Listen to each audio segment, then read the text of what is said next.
आज की वीडियो कदीम सहीफों के लसानी और रियाजियाती ढांचे पर खास तवज्जो के साथ बाइबल के गहराई से इब्रानी मुताले में महारत रखने वाले उस्ताद सर जॉन कॉस्टिक के लिए वक्फ है। आपको इसकी वीडियो डच अंकल जॉन का आईना देखने से फायदा होगा। पैलियो हिब्रू, जिसे किताब इवरी भी कहा जाता है, जदीद इब्रानी हरूफ तहज्जी का कदीम रस्मुल खत पर मबनी अजदाद है। बुनियादी तौर पर 10वीं सदी कब्ल मसीह और दूसरी सदी ईसवी के दरमियान इस्तेमाल होता है। इब्रानी हरूफ तहज्जी 22 बुनियादी हरूफ पर मुश्तमिल है, अलफ से ताव तक। पैलियो इब्रानी तस्वीरी किरदारों पर मुश्तमिल है। इस हरूफ तहज्जी का हर हर्फ असल में एक जिस्मानी शय की नुमाइंदगी करता था। मिसाल के तौर पर अलिफ ए बैल का सर, ताकत और ताकत की अलामत। बैत बे का मकान।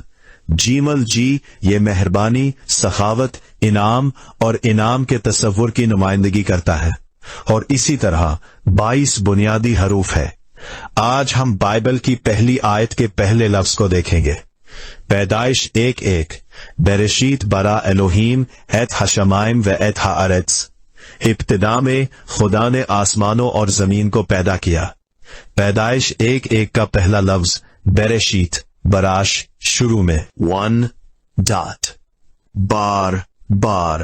पहले दो हरूफ बेत और रेश मिलकर लफ्ज बार बनाते हैं, जिसका मतलब बेटा है। 2 अलफ, तीसरा हर्फ खुदा ताकतवर रहनुमा की नुमाइंदगी करता है।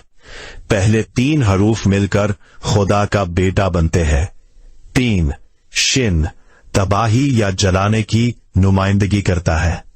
4 योद, हाथ की नुमाइंदगी करता है। 5 ताव, सलीब की नुमाइंदगी करता है। पेशन गोई का खुलासा। जब इन तस्वीरी मानी को एक साथ लिया जाए तो बाइबल का पहला लफ्ज ही अंजील के पूरे पैगाम को जाहिर करता है।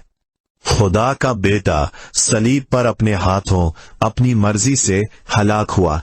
यसाया 46:10, जहां खुदा शुरू से आखिर का ऐलान करता है।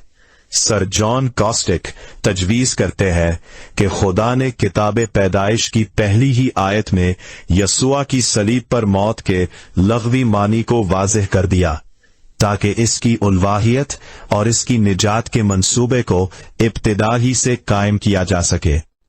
क्या ये ताकतवर नहीं है? रब की हम्द करो।